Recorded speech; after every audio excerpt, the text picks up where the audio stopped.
Assalamualaikum. This is Dr. Samina Tawfiq from Health with Dr. Samina Tawfiq YouTube channel. उम्मीद है आप सब लोग खैरियत से होंगे। आज की हमारी इंफॉर्मेटिव वीडियो का टॉपिक है कोरोना के मुज़िर असरात मेल रिप्रोडक्टिव हेल्थ सिस्टम पर। आप सब जानते हैं कि कोरोना ने पूरी दुनिया में तबाही मचाई हुई है और इसकी वजह से इंसानी ज़िंदगी और सेहत पर इसके मुज़िर असरात साबित हो चुके हैं। कोरोना की वजह से जहां हमारे जिस्म के बाकी तमाम सिस्टम्स पर इसका असर हो रहा है, इसी तरह से मेल रिप्रोडक्टिव सिस्टम पर भी इसके बुरे असरात आ रहे हैं। टेस्टिस में इन्फ्लेमेशन हो जाती है। टेस्टिस में इन्फ्लेमेशन होने की वजह से स्पर्म्स का काउंट और स्पर्म्स की क्वालिटी दोनों ही फॉल करते हैं और सीमन एनालिसिस अगर कराया जाए तो उसके जितने भी पैरामीटर्स हैं उन पर इसके बहुत ज़्यादा बुरे असरात साबित हुए हैं। 2020 से रिसर्च वर्क हो रहा है और अभी भी रिसर्च वर्क इन प्रोग्रेस ही है, क्योंकि ये एक नया वायरस है। इससे क्या असरात आते हैं और वो कितने अरसे तक रहते हैं, ये सब इन प्रोसेस है। इसलिए कोई भी हतमी बात हम कर नहीं सकते।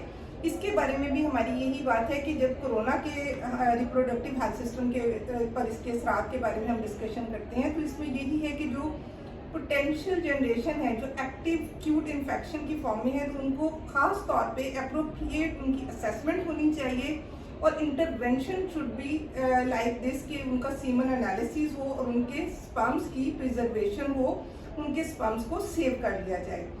दूसरी इम्पोर्टेंट बात यह है कि इस तरह के मरीजों में जिनमें आपने देखा कि हाई ग्रेड फीवर हो जाता है और बहुत सीवियर इन्फेक्शन होता है, तो उनको एक खास कैटेगरी में रखें, उनके सीमन एनालिसिस को देखें, उनके स्पर्म्स को प्रिजर्व करें और साथ साथ उन्हें प्रॉपर फॉलोअप में रखें, ये देखने के लिए कि ये जो असरात आए हैं, कोरोना के जो असरात आए हैं टेस्टिस पर, ये परमानेंट है या ये आर्जी हैं। तो ये अगर हम फॉलो पर रखेंगे मरीज को तो ही हम इसके बारे में कोई हतमी बात कर सकेंगे।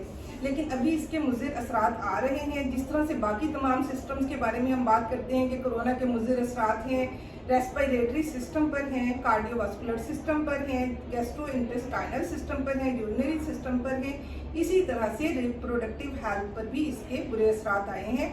और टेस्टिस पर इन्फ्लेमेशन की वजह से इसमें स्पर्म काउंट वाज़ेह तौर पे फॉल किया है और स्पर्म्स की क्वांटिटी एंड क्वालिटी दोनों पर कंप्रोमाइज हुआ है। अब ये असर कितना अर्सा रहता है इसके बारे में अभी देखना है फॉलो पर इस तरह के मरीजों को। दूसरी बात जो बहुत इंपॉर्टेंट हम इस सेशन में डिस्कस करेंगे वो ये है कि अब ये तो कोरोना का असर जो इस पर हुआ है मुझे वो हो गया, इससे बचा कैसे जा सकता है। जैसे कि आपको हमने थंबनेल में भी बताया है कि मेल इनफर्टिलिटी कोरोना की वजह से हो रही है या वैक्सीन की वजह से। लोगों को एक मिथ्स हैं या मिसकॉन्सेप्ट्स हैं कि कोरोना की वैक्सीन मेल इनफर्टिलिटी करती है, ऐसा बिल्कुल नहीं है।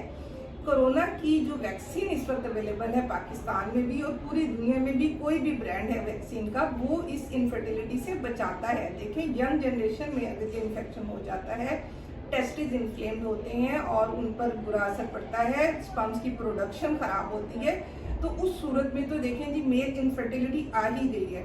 अगर वैक्सीनेशन हो जाती है तो ये वैक्सीन में जो हम वायरस इंट्रोड्यूस कर रहे हैं ये डेड वायरस है, ये लाइव वायरस नहीं है, ये इनफर्टिलिटी नहीं करता, बल्कि इसकी वजह से इनफर्टिलिटी से बचा जा सकता है। इसलिए जो मैसेज है वो यही है कि as soon as possible whatever the brand available in your country, सब अपनी वैक्सीनेशन के प्रोसेस को कंप्लीट करें ताकि इनफर्टिलिटी से बचा जा सके। इनफर्टिलिटी से बचने के लिए पहली बात तो वैक्सीनेशन है। दूसरी बात ये है कि हाई ग्रेड फीवर को कंट्रोल किया जाए। जब एक्यूट इन्फेक्शन में पेशेंट है तो उसका टेम्परेचर बहुत ज़्यादा ना हो। आपको पता है कि टेम्परेचर जितना ज़्यादा होगा स्क्रॉटम में, टेस्टिस में, उतना ही ज़्यादा स्पर्म्स की प्रोडक्शन पे उसका इफेक्ट होगा। और कम से कम अपने आप को प्रोसेस्ड और फास्ट फूड से दूर रखें, कम से कम ये ग़िज़ाएँ इस्तेमाल करें, हेल्दी फूड इस्तेमाल करें, हाइड्रेशन स्टेटस अपना बहुत अच्छा रखें और इस चीज़ का ख़ास ख्याल रखें कि आप मार्केट्स में ना जाएं, आप अनड्यू अपने घर से बाहर ना निकलें, अपने आप को एक्सपोज ना करें, क्योंकि इनफर्टिलिटी एक ऐसा टॉपिक है, एक ऐसा सब्जेक्ट है जिसके बारे में जब हम बात करते हैं तो बहुत से इमोशंस, फैमिली की चीज़ें, ये सब चीज़ें आपकी इन्वॉल्व होती हैं और इसमें आपके लिए एक ये परमानेंट है या आर्जी है, इस नुकसान के बारे में अभी हम कुछ नहीं कह सकते। इसलिए जिस कदर हो सकता है इससे बचने की कोशिश करनी चाहिए और इसके मुज़िर असरात से भी बचने की कोशिश करनी चाहिए। Thank you very much. अपना बहुत ख्याल रखिएगा। चैनल को आप सब्सक्राइब कीजिए और शेयर कीजिए ताकि आप हमारा ये मैसेज ज़्यादा से ज़्यादा लोगों तक पहुंचा सकें। फी अमान अल्लाह।